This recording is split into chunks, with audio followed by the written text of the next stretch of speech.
तो गाइस तो सभी को जय हिंद। तो यूपी पुलिस की तैयारी का आज है हमारा 10वां दिन और आज है 7 मार्च। तो 7 मार्च को जन औषधि दिवस मनाया जाता है और उससे पहले यानी कि 4 मार्च को हमने राष्ट्रीय सुरक्षा दिवस मनाया था। उससे पहले 3 मार्च को विश्व वन्य जीव दिवस और 1 मार्च को शून्य भेदभाव दिवस। तो 1 मार्च, 3 मार्च, 4 मार्च, 7 मार्च, तो ऐसे करके आपको मार्च के दिवस याद करना है और जनवरी के भी दिवस आपको 15 मार्च तक याद करना है। डेली बस एक बार देखेंगे आप, एक बार बस एक नज़र देखना है, वो अपने आप याद हो जाएगा। ठीक है। तो आज का जो हमारा पर्यायवाची है वो है चंद्रमा का। तो चंद्रमा का शशि, शशांक, सुधाकर, निशाकर, छपाकर, निष्पत्ति, एकपति, रागपति, निशानाथ, कलानाथ, इंदु, हिमांशु, सोम, मयंक, सारंग, मृगांक, दुजराज। तो मैंने यहाँ पे जो चंद्रमा का पर्यायवाची लिखा है ये ऐसे लिखा है कि अगर आप एक लय में याद करेंगे तो ये आराम से याद हो जाएगा। तो आज हमें चंद्रमा का पर्यायवाची याद करना है। तो अगर हम एक दिन में एक एक पर्यायवाची ऐसे करके याद करते चलेंगे तो आप लोग देखिएगा 1 से 1.5 महीने में हमारे पास इतना ज़्यादा पर्यायवाची हो जाएगा कि हमारा लगभग पूरा पर्यायवाची कंप्लीट हो जाएगा धीरे धीरे। और जैसे जैसे हम आगे बढ़ेंगे तो एक की जगह हम 2-2 पर्यायवाची लेते चलेंगे और इसी में हम फिर अनेकार्थी शब्द, समानार्थी शब्द को भी ऐड करते हुए चलेंगे। यानी अनेकार्थी और समानार्थी शब्द जो आते हैं उनको भी हम लोग ऐसे ही करके याद कर लेंगे, इसकी कोई टेंशन नहीं है। और इसके बाद आज हमारा जो स्टैटिक में है वो है शहनाई वादक। तो इससे पहले हमने तबला वादक और बांसुरी वादक कर लिया है। तो आज हम पढ़ेंगे शहनाई वादक। तो हमारा तबला वादक का जो ट्रिक था वो था जो तबला पे सपना देखे। बांसुरी वादक का ट्रिक था कि हे प्रभु नरक में बांसुरी मत बजाना। तो आज हम शहनाई वादक को पढ़ेंगे। तो हम संडे तक सारे वादक कर लेंगे, इसी संडे तक पूरे वादक जितने भी हैं उन सबको कर लेंगे। उसके बाद हम बढ़ेंगे नृत्य पे, जैसे भरतनाट्यम, कुचिपुड़ी, उसको बहुत अच्छे से याद कर लेंगे। ठीक है। तो देख लेते हैं कि हमारा शहनाई वादक, तो इसका जो ट्रिक है, तो हमको पता है कि जब सगाई होता है किसी का, जब शादी से पहले जब किसी की सगाई होती है तो सगाई के बाद शहनाई बजाई जाती है। तो यही हमारा ट्रिक है कि सगाई के बाद शहनाई बजाई जाती है। तो यहाँ पे ट्रिक है हमारा कि सगाई के बाद शहनाई बजाई गई या बजाओ। ठीक है। तो हमारा जो ट्रिक है वो सिर्फ ये है, जो BAD दिया है यही हमारा ट्रिक है, क्योंकि इसमें 3 ही 4 दिए हैं। तो बी से हो गया बिस्मिल्लाह खां और बी से ही हो गया बागेश्वरी कमर, बी से बिस्मिल्लाह खां और बी से ही हो गया बागेश्वरी कमर। और शहनाई वादक में ये इकलौती महिला हैं जो शहनाई बजाती हैं, बागेश्वरी कमर। उसके बाद ए से हो गया हमारा अली अहमद हुसैन खान, ए से अली अहमद हुसैन खान और डी से हो गया दयाशंकर जगन्नाथ। तो BAD यानी बी से बिस्मिल्लाह खां, बी से बागेश्वरी कमर, ए से अली अहमद हुसैन खान, डी से दयाशंकर जगन्नाथ। तो बस आपको याद रखना है कि सगाई के बाद शहनाई बजाई, सगाई के बाद ही शहनाई बजती है। उसके बाद हमारा यहाँ पे थोड़ा कुछ पॉइंट देख लेते हैं कि जो बिस्मिल्लाह खां हैं उन्हें भारत रत्न 2001 में मिला था और इन्होंने 15 अगस्त 1947 को लाल किले पर शहनाई बजाई थी। ये क्वेश्चन बहुत ज़्यादा पूछा जा चुका है कि 15 अगस्त 1947 को लाल किले पर किसने शहनाई बजाई थी। तो इनका आंसर है इसका बिस्मिल्लाह खां और इन्हें 2001 में भारत रत्न मिला था। तो ये आपको याद करना है, बहुत कम है। BAD आपको बस याद करना है कि सगाई के बाद शहनाई बजाई, बस आपको याद हो गया। तो ये आपको याद करना है। और इसी के साथ में आपको जो हमने इससे पहले 2 पढ़ा है तबला वादक और बांसुरी वादक, उसको भी रिवाइज करते हुए चलना है। बस आपको कभी भी कहीं भी बस आप अपने दिमाग में एक बार बोल देंगे तो वो याद हो जाएगा। ठीक है। आप लोगों से एक बहुत ज़्यादा ज़रूरी बात करनी है जो हम आगे इस वीडियो में बात करेंगे, तो प्लीज़ आप लोग उसका जवाब जरूर दीजिएगा।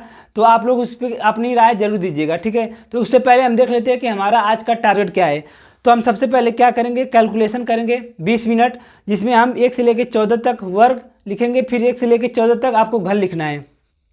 आपको इसे याद नहीं करना है, ये आप डेली लिखेंगे तो अपने आप खुद याद हो जाएगा। बस आपको लिखना है 1 से लेकर 14 तक वर्ग, 1 से लेकर 14 तक घन लिखना है। उसके बाद 10 जोड़, घटाना, गुणा, भाग, ये आपको करना है। सही बता रहा हूँ कि आप में से बहुत से लोग ऐसे होंगे जो इसको इग्नोर करते होंगे, सच में इग्नोर करते हैं। भाई कैलकुलेशन इतना ज़रूरी है, इतना ज़रूरी है कि बता नहीं सकता है। रीजनिंग में कैलकुलेशन, मैथ में कैलकुलेशन, अगर आपकी कैलकुलेशन अच्छी रहेगी तो आपकी स्पीड बनेगी, तो GK और GS में भी मतलब ओवरऑल आप पेपर में बहुत अच्छा कर जाएंगे। तो कैलकुलेशन बहुत ज़्यादा ज़रूरी है आज के समय में, आज के कंपटीशन में, क्योंकि कोई भी चीज़ करने को सभी कर लेते हैं। कोई सवाल आप मैथ का किसी को दे देंगे या रीजनिंग दे देंगे, रीजनिंग मैथ किसी को अगर आप दे देते हैं तो वो कर लेगा, अगर उसे टाइम दिया जाए वो तो कभी ना कभी तो कर ही लेगा। बात ये होती है कि कौन करता है। कंपटीशन का मतलब होता है कि टाइम, कम टाइम में आपको क्वेश्चन करना है, वही तभी आप कंपटीशन बीट कर पाएंगे। तो आपको कैलकुलेशन पे अपना ध्यान देना है। डेली 20 मिनट करेंगे तो आपका कैलकुलेशन आने वाले समय में इतना अच्छा हो जाएगा कि आपको पता भी नहीं चलेगा कि आपका कैलकुलेशन कब और कैसे अच्छा हो गया।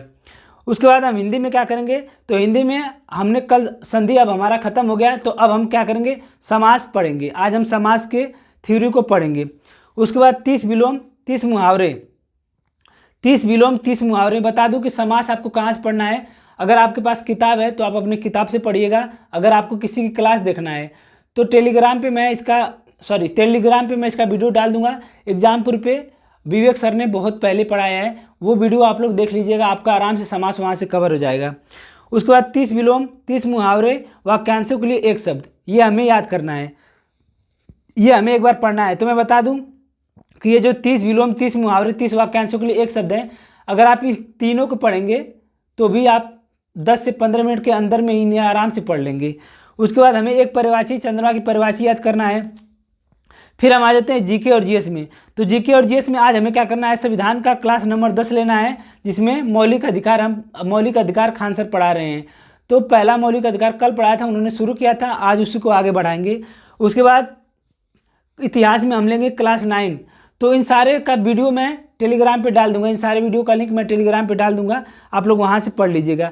उसके बाद यूपी जीके का हमने कल क्लास नंबर 5 लिया था, आज हम उसके पीडीएफ को अच्छे से करेंगे रिवीजन।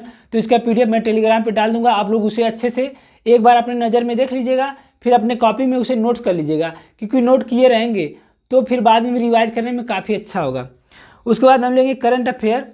तो ये आपके ऊपर है, आप इसे छोड़ सकते हैं। तो मैं सबसे अच्छी चीज़ बता रहा हूँ, अगर आपको लग रहा है कि करंट अफेयर लेने से 1-1.5 घंटे खराब हो रहे हैं, तो आप क्या करिएगा, गौरव सर की करंट अफेयर को मैं टेलीग्राम पे डाल दूंगा, ठीक है। आप उसको बस एक बार देखिएगा, आपको पूरा पीडीएफ देखने में 5-7 मिनट लगेंगे, इससे ज़्यादा नहीं लेंगे। तो आप चाहे तो उसे दिन में 2-3 बार देख सकते हैं पीडीएफ। तो आप लोग बस पीडीएफ देख लीजिएगा, करंट अफेयर की क्लास पूरी मत लीजिएगा अगर आपके पास टाइम नहीं है तो, लेकिन पीडीएफ एक बार जरूर देख लीजिएगा, ठीक है। उसके बाद हम क्या करेंगे, मैथ में 25 क्वेश्चन लगाएंगे अनुपात और समानुपात के। अगर आप मैथ पढ़ रहे हैं किसी टीचर से, उनकी क्लास ले रहे हैं, तो आप उनकी क्लास लेना है, उसके बाद क्वेश्चन लगाना है। उसके बाद हम रीजनिंग में क्या करेंगे, 2 एसएससी के प्रीवियस ईयर के क्वेश्चन लगाएंगे। तो कल मैंने सीजीएल के क्वेश्चन लगाए थे, तो एक में मेरे 50 आए, एक में 47 आए और एक में 42 आए, एक में शायद 42 आए, तो मैंने 3 लगा दिया था। कल टाइम रहता है तो मैं लगा देता हूँ, इससे कैलकुलेशन भी अच्छा होता है, रीजनिंग भी बनी रहती है। और अगर आप कहीं से रीजनिंग पढ़ रहे हैं तो आपको उनकी क्लास लेना है, जो भी आप क्लास ले रहे हैं। तो बस यही हमारा आज का टारगेट। और आपसे एक बात करनी थी कि मैं सोच रहा हूँ कि हम जितना भी एक हफ्ते में पढ़ रहे हैं, जैसे सोमवार से हम लगा के पढ़ रहे हैं, तो इस हफ्ते में हमने जितना भी पढ़ा है, मैं सोच रहा हूँ कि शनिवार को उसका क्वेश्चन बना के, मतलब जो भी हम पढ़ रहे हैं उसका क्वेश्चन बना के और प्लस उसका प्रीवियस ईयर के क्वेश्चन ढूंढ के मैं लिख के सारा आप लोगों से फिर लाइव आके शनिवार को हम लोग डिस्कस कर लें। तो इस पे आप लोगों को मुझे राय चाहिए कि ये सही है कि नहीं। तो आप लोग कितने लोग इससे सहमत हो, प्लीज़ कमेंट करके जरूर बताइएगा कि क्या हम इसको करें कि नहीं करें। जो भी हमने एक हफ्ते में पढ़ा है उसको क्वेश्चन बना के कैसे क्वेश्चन बन सकता है और प्रीवियस ईयर में कितने क्वेश्चन आए हैं उसको हम लोग डिस्कस कर लें। तो प्लीज़ आप लोग कमेंट करके बताइएगा कि ये हम लोग करें कि नहीं करें।